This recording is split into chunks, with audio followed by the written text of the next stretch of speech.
Aké sú podmienky na podnikanie na Slovensku, aké boli v roku 2013, poviem veľmi jednoducho. O niečo horšie ako v roku 2012 a podstatne horšie ako niekedy v rokoch 2006, 2007, prípadne 2008. Hovoria to medzinárodné porovnania, napríklad index konkurencieschopnosti, ktoré vydáva Svetové ekonomické fórum. V 2013 roku sme boli 78. zo 148 krajín, klesli sme o 7 miest. Najlepšia pozícia Slovenska bola v roku 2006, kde sme boli 37. Svetová banka Doing Business 49. miesto, minus 6 priečok z priebehu teda posledného roka, 32 v roku 2007. Inštitút pre rozvoj manažmentu a jeho ročenka konkurencieschopnosti 47. miesto, žiadna zmena medziročná, ale najlepšia pozícia bola v roku 2008 a to 32. Na posledný index, ktorý som vybral svetový, je Heritage Foundation a index ekonomickej slobody, kde sme 57.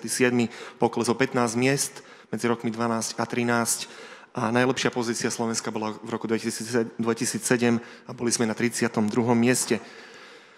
Veľmi podobné výsledky zachytávame aj v domácich prieskumoch v indexe podnikateľského prostredia, ktorý je našim vlastným nástrojom na hodnotenie zmien v podnikateľskom prostredí. Každý štvrťrok posielame, oslovujeme manažérov a pýtame sa ich, ako vnímajú zmeny v podmienkach na podnikanie. A tam teda veľmi jednoducho povedané vidieť, že čím je palička nad nulou vyššie, tým sú manažéri spokojnejší s vývojom podnikateľského prostredia, čím je hlbšie pod nulovou linkou, tým sú menej spokojní. A vidíte, že v posledných rokoch sú tie paličky skôr v tých minusových hodnotách, okrem 3. kvartálu 2010. To znamená, tá nespokojnosť je aj pocitovo medzi podnikateľmi. No ak by sme neverili prieskumom ani domácim, ani zahraničným, tak nám spoľahlivo popíše vývoj podnikateľského prostredia prílev zahraničných investícií, ktorý od roku 2006 postupne klesá. Ten rok 2012, prosím, berte s rezervou. Tam bolo také malé skreslenie. Viete, že rok predtým padla vláda. V závere roka sa už neschvalovali žiadne investičné stimuly a nová vláda, kým schválila nový investičný stimul, tiež to trvalo nejaký pol rok. Čiže ten 12. rok je touto informáciou alebo týmto faktom skreslený. Čiže zrejme 13. rok, ktorý ešte nebol zverejnený Národnou bankou, bude o niečo lepší.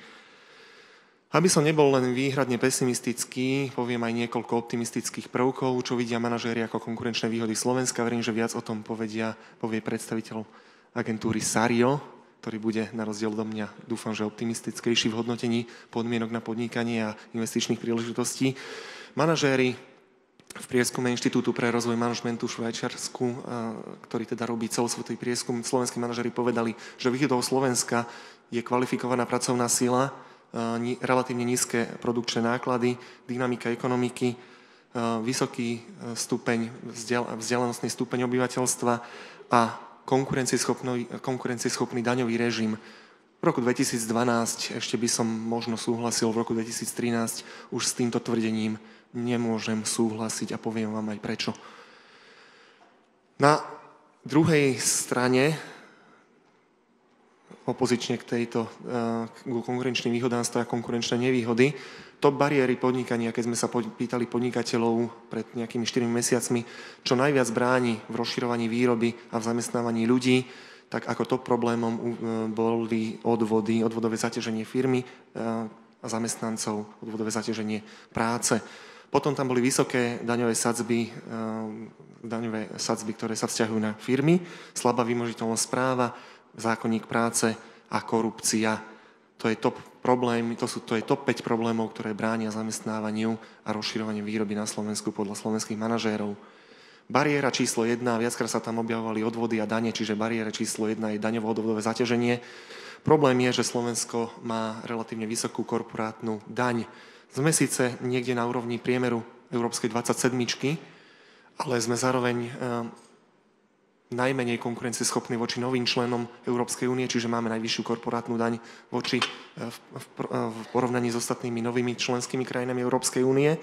A druhá vec je, že nemôžeme si dovoliť byť len priemernými, keď máme 14% nezamestnanosť. Pardon. Slovensko musí ponúkať lepšie podmienky, nie priemerné podmienky na podnikanie, keď chceme tu bojovať s nezamestnanosťou a chceme rozhýbať ekonomiku. Čiže keď zvyšovať dane, tak OECD hovorí, začnite s nepriamými daňami, s daňou z pridanej hodnoty, s potrebnými daňami, majetkovými daňami a dane z ekonomickej aktivity, čiže dane z príjmov, zvyšujte až ako posledné, pretože tie najviac poškodzujú hospodársky rast. Problém nie je ani daňová sadzba.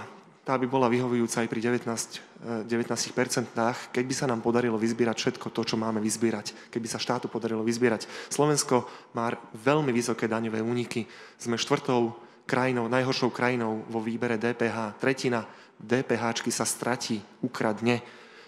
Je to zhruba 2,3 miliardy eur, 3,5% HDP. Ak by sme všetko toto vybrali, ak by sme obmedzili daňové úniky na DPH na nulu, tak tu hospodárime s vyrovnaným rozpočtom, čo by bolo skvelé. Tretia vec, odvody. Problém v odvodoch je, že máme vysoké nominálne sadzby, ale nízky reálny výber. To znamená, že reálne zo miest zamestnávateľia odvedú 31,4%, teda z nákladov práce, čo je nadpriemerná sadzba. Štát však vyberie len nejakých 12,8% v pomere k HDP z odvodov, čo je podpriemerný výsledok. Čiže vysoko odvodujeme určité skupiny, ale málo ľudí platí odvody. To znamená, že tento rozdiel vzniká práve z toho, že máme veľa únikových ciest ako obvody, ktoré odvody možno obísť. Problém roku 2013 veľmi špecifický je, že sa zvýšilo zaťaženie, zvýšili sa odvody pre vysokopríjmových, pre živnostníkov a pre dohodárov, bez akejkoľvek kompenzácie, napríklad v podobe zníženia sadzie pre tých ľudí, ktorí tu už 20 rokov platia najvyššie odvody, čiže pre zamestnancov, alebo napríklad zavedením by sa dali riešiť problematika odvodov, by sa dala nejako zmäkčiť zavedením odpočítateľnej položky na odvody. A problém číslo 4, ktorý súvisí s daňami a odvodmi, je, že tie predpisy sú nesmierne komplikované, že čas na platenie daní na Slovensku vo firme trvá teda 207 hodín, kým vyplníte všetky papiere a splatíte dane a počet platieb je 20, čo je tiež nadpriemerný počet v porovnaní s priemerom Európskej únie. Čiže aj v tejto oblasti, v regulácii a v predpisoch daňových máme rezervy oproti priemeru únie. Bariéra číslo 2, vymožiteľnosť práva, nešťastná bariéra. 12 rokov som nepočul náznak zlepšenia a tento graf to dokumentuje. To je graf vytiahnutý z indexu podnikateľského prostredia. Opäť si všimnite, že tie paličky sú len pod nulovou hodnotou. To znamená, v každom jednom štvrťroku od roku 2001 podnikatelia boli nespokojní so stavom súdnictva a vymožiteľnosťou práva. Ani v jednom štvrťroku nebol naznačený nejaký optimizmus. To je katastrofa. Prečo sú podnikatelia nešťastní so stavom súdnictva a vymožiteľnosťou práva? Prečo neriešia spory súdnou cestou? Poprvé, pretože súdne konania trvajú veľmi dlho. Po druhé, keď aj sa dopátráte k nejakému, alebo dostanete k nejakému súdnemu rozhodnutiu, tak po tom čase, ktorý strávite súdením sa, je súdne rozhodnutie často nevynútiteľné. Čiže máte papier, ale nemáte šancu tie peniaze nejakým spôsobom vymôcť od toho, s ktorým ste sa súdili. Tretí dôvod, prečo sa podnikatelia nesúdia, je, že neveria veľmi súdnictvu a je ľahšie alebo jednoduchšie dohodnúť sa mimo súdu, nedôverujú v kompetentnosť sudcov a potom sú už také menšie dôvody, tie nebudem spomínať. Problém číslo 3, ktorý súvisí veľmi úzko s vymožiteľnosťou práva, je zlá kvalita legislatívy. Jednak zákony nie sú jednoznačné, často sa menia. Dokonca podnikatelia tvrdia, že ak by sme dodržiavali všetky zákony, tak sme v nevýhode oproti ostatným, ktorí zákony nedodržiavajú. Zákony sa prijímajú bez konzultácií s podnikateľmi, čo je tiež veľký problém. Čiže ak by sa nám podarilo zaviesť napríklad konzultácie pred tým, ako sa zákony dajú do pripomienkového konania, aby sa konzultovali s podnikateľmi, ak by sa nám podarilo zriadiť nejaký orgán, ako v Českej republike, ktorý dohliada na kvalitu legislatívy, ktorý dohliada na dopady, počíta dopady regulácie na podnikateľské prostredie, na ekonomiku, tak by sme významne skvalitnili tvorbu zákonov na Slovensku a znížili počet novelizácií, ktoré často vyplývajú z toho, že sa na niečo pozabudne.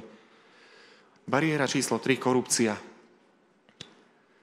Keď sa spoločnosť Ernst & Young pýtala slovenských manažérov, ako teda vnímajú korupciu, tak 4 z 5 povedali, že korupcia je na Slovensku všade prítomná. Keď sa pýtali, že teda či aj v tom odvetví, v ktorom podnikáte, je korupcia, tak tam už ich bolo menej.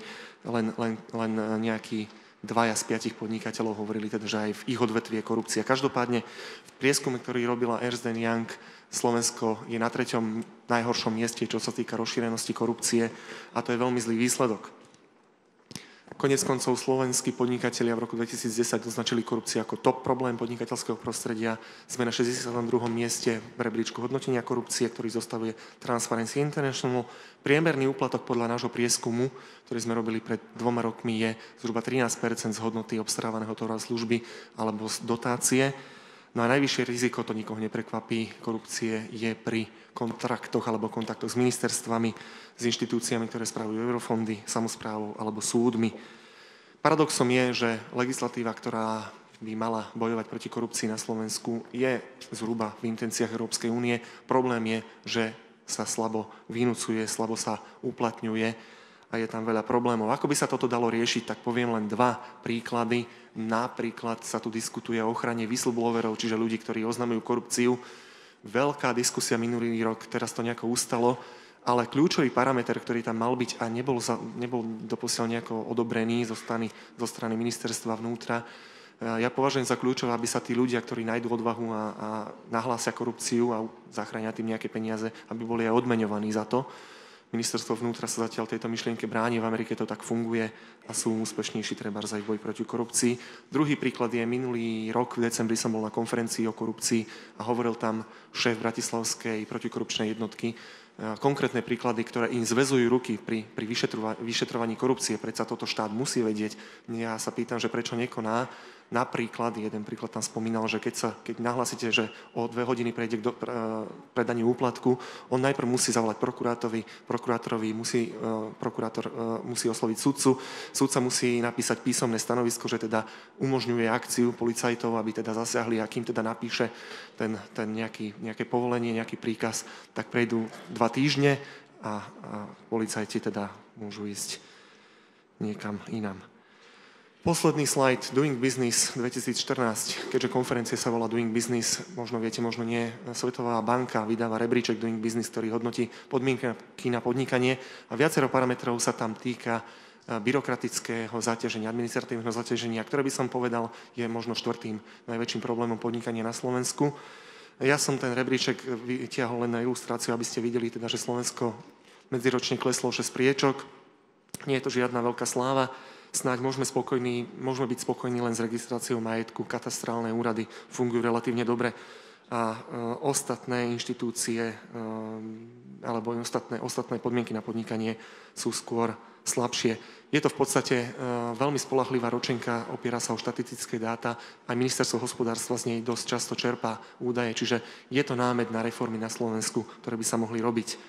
Čiže záver, čo treba zreformovať? Poprvé znížiť daňovo-odvodové zaťaženie, namiesto priamych daní zvyšovať skôr nepriame, uľaviť v odvodoch najmä zamestnancom, zlepšiť vymožiteľnosť práva a kvalitu zákonov, napríklad zavedením kvalitného modelu hodnotenia efektívnosti práce sudcov, čo na Slovensku v podstate nefunguje. Nemáte ako odkontrolovať, ako jednotliví sudcovia fungujú, ako súdia, ako kvalitne pracujú. No to je katastrofa, keď nemôžete merať, tak nemôžete riadiť. Zintenzívniť boj proti korupcii, tam som spomínal, čo treba, alebo čo napríklad by sa dalo zriadiť. Znížiť administratívne zaťaženie, e-government, o ktorom sa hovorí 10 rokov a zatiaľ nejaké veľké pokroky nie sú. Prepojenie verejných databáz, aby si štát mohol zdieľať údaje z daňového úradu na sociálnu poisťovňu, potom na štatistický úrad, na daňový úrad. Veď to musí byť všetko dokola poprepájané, aby spolupracovali tieto databázy. Zákonník práce, zaviesť viac flexibility, pretože prieskum OECD, tvrdé dáta hovoria, čím viac flexibilný zákonník práce, tým vyššia zamestnanosť v krajine. To sú 20-ročné pozorovania. Zlepšiť systém vzdelávania, žiadne veľké reformy netreba, stačí, ak sa bude zverejňovať viac informácií o tom, ako ste vy, absolventi, uplatniteľní na trhu práce, aká je vaša nezamestnanosť po skončení školy, aké platy dostávate a nasledujúci študenti si potom veľmi dobre budú môcť vyhodnotiť, že na ktorú školu pôjdu študovať a na ktorú nie. A riaditelia škôl tiež si zhodnotia, že asi sme nie príliš úspešní, asi nedobre vyučujeme, keď sa nám nedarí umiestňovať našich absolventov na trhu práce a budú sa snažiť meniť osnovy. Posledná vec, udržateľnosť verejných financií. V podstate to je možno taká základná podmienka, aby štát fungoval. Nemôžeme tvoriť vysoké dlhy, nemôžeme sa zadlžovať, pretože zbankrotujeme. Príklady netreba hľadať ďaleko. To znamená, treba znižovať výdaje verejnej správy, spraviť procesný audit a skresať aktivity, ktoré štát nepotrebuje. Bodka. Ďakujem pekne za pozornosť.